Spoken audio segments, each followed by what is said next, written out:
Fox 61, Connecticut's news station, starts with a weather impact alert. The Halloween spirits are running all over the state, making for a windy and chilly night to trick-or-treat. So hold on to your trick-or-treat bags. Gusty winds will be around for the rest of the night. Thanks for joining us on Fox 61 News at 6. I'm Brendan Mackey. And let's get right over to Sam now. Sam, of course, a lot of kids are going to be out for Halloween trick-or-treating. How should they be expecting this wind happening tonight? Well, we just have to have mom and dad help protect them, because the wind will continue not only at 6 o'clock, but right through this evening. We'll be dry, but we'll have that sugar rush when we bring home all the candy to the trick-or-treaters, right? Let's check out the wind gusts now. We're up to 46 miles per hour in Hartford. Elsewhere, we see 25 to 30, but there's areas across, especially the hilltops, those back roads. Be careful out there. We're losing a little bit of power outages, and you can see the gusty winds for the next few hours. It's going to average between 25 and 30 miles per hour. It'll diminish by tomorrow morning, and that's when the wind advisory is in effect until tomorrow morning. Again, a few outages possible. Secure that Halloween decorations for outside as the trick-or-treaters are coming as we speak, right? So we have the winds averaging 10 to 20 miles per hour.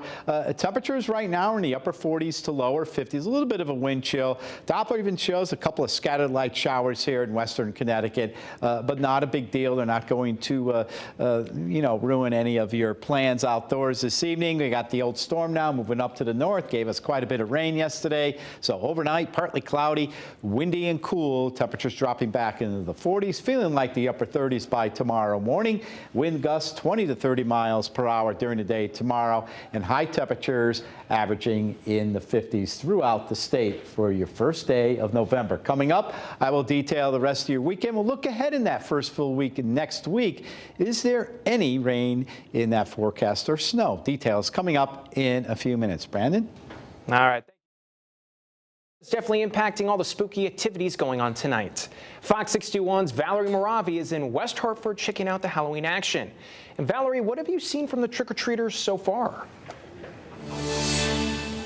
Hey, you guys, happy Friday again and happy Halloween. We've seen a lot of people trick-or-treating out here now despite this strong winds. And I've seen dozens of parents, dressed up in their costumes and, taking their children trick-or-treating all at the same time. It was the cutest thing. We'll have more on that later tonight. But right now I have to show you two people out here. They are from a different era right now. So we have Luke and James right now. James, what is it like? What's this, the Halloween spirit like tonight? Tonight it's a beautiful night. It's not too chilly. It's perfect temperature. Like everyone's having a good time so far. It's still pretty early, so there's not that many trick-or-treaters out yet. And why this costume? Why you like this type of costume? So I'm just as one of the units from my dad's video game, Stronghold Crusaders 2. That is pretty cool. What about you, Luke? I'm dressed as a Soviet soldier from the Cold War. This was just kind of a last-minute thing that we put together. So I think those are the best, the last minute. So back to you guys. What life in West Hartford? Valerie Moravi, Fox 61. Thank you, Valerie. Those are some serious costumes there. All right, well, two barges washed up on Woodmont Beach in Milford last night. Strong winds pushed those barges out to West Haven, where they now sit on top of a sandbar. Fox 61's Alicia Hercules is in West Haven with what's next for the barges and reaction from people in the area. The strong winds have not stopped dozens of people from coming out to West Haven to get an up-close look at these two 140-foot Hooper barges. It's amazing. I got to go see it. We don't get a lot of this here in West Haven. That was Teresa Rodriguez's first thought when she saw the barges making their way to West Haven. She says seeing something like this close up is exciting, to say the least. To be able to come down here and see this here in person, I'm like, just wow. The U.S. Coast Guard says the two large barges broke from their moorings and drifted 5 miles away to Woodmont Beach before drifting once again to the shores of West Haven. They say this was likely caused by the rough weather.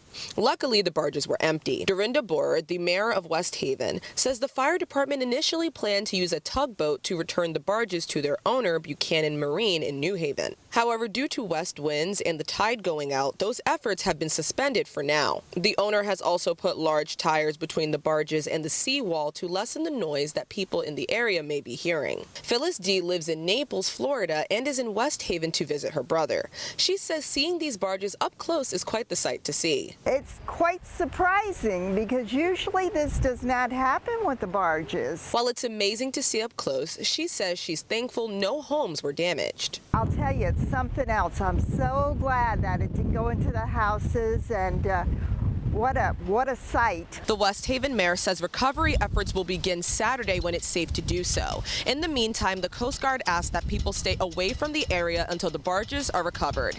In West Haven, Alicia Hercules, Fox 61.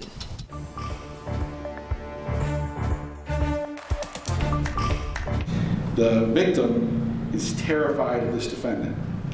The allegations is he was literally almost dead when he made his escape from that room he'd been locked in for 20 years.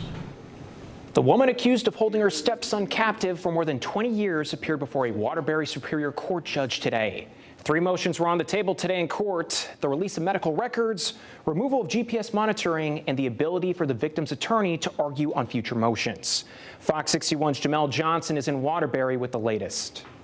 The Sullivan defense team left Waterbury Superior Court feeling somewhat of a win as 2 out of 3 motions were granted in their favor. But at the center of each of those motions was the victim's, who also goes by S, feelings of safety. The 2 topics that have served as a focus of Sullivan's defense team for months are the removal of her GPS monitoring and the granting of the victim's medical records. The judge ruled in favor of the medical records being granted to the defense, and inside the records contain information regarding the victim's new name and the location he's receiving care. The state argues his safety would be in jeopardy with Sullivan knowing his whereabouts. This is no different than a domestic violence victim being at a safe haven home.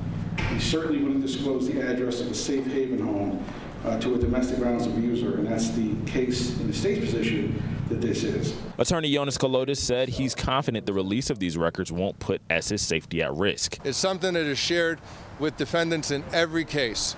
My client doesn't even want to know where he is. I'm not even going to tell her the address. She doesn't need to know it for her own personal self. But if I need to discuss it with her, I should have that option. My hands shouldn't be tied as a criminal defense attorney because of someone else's feelings. Sullivan's GPS monitoring, however, will remain on, but the judge didn't rule out any future modifications to the monitoring should Sullivan continue complying with her release conditions. A third motion sought to allow S's attorney Gene Riccio to argue on his behalf against the release of his medical records and the removal of GPS monitoring, but those requests were denied. We have obviously a serious concern about the safety of our client, and that was the reason why we wanted to be heard by the court today with regard to these motions, but the court ruled otherwise. For someone that's subjected to that type of trauma, I personally think he's courageously dealing with the situation. Now, the judge gave Sullivan a stern warning, saying that if any information from those medical records was leaked, like S's new name or his address, then the person who leaked them will be receiving a contempt of court charge. December 19th is Sullivan's next court date, and both parties expect to be close to or done with the investigation process. In Waterbury, Jamel Johnson, Fox 61.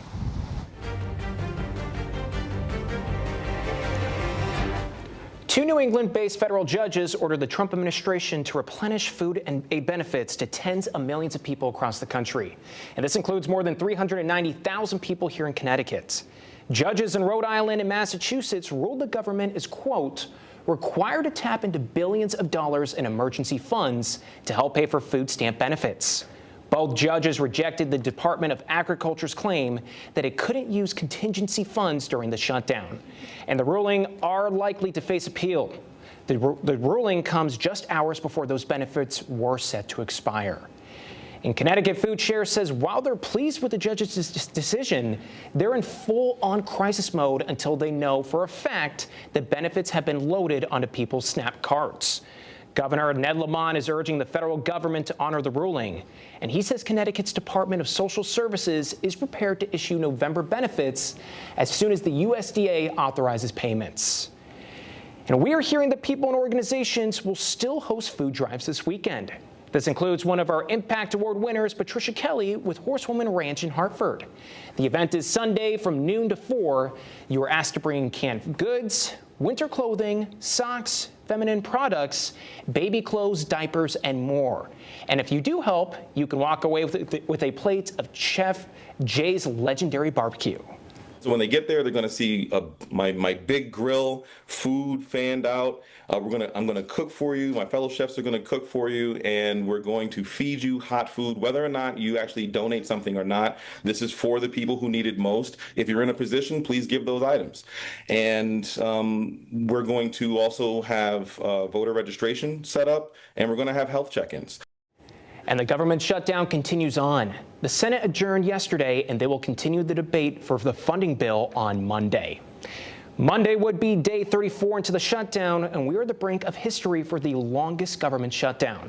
President Donald Trump called on congressional Republicans to end the government shutdown by eliminating the filibuster.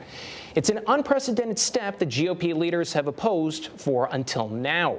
This would eliminate the 60-vote threshold required to pass legislation, something Senate Republicans have so far avoided changing because of what it would mean the next time Democrats take the majority.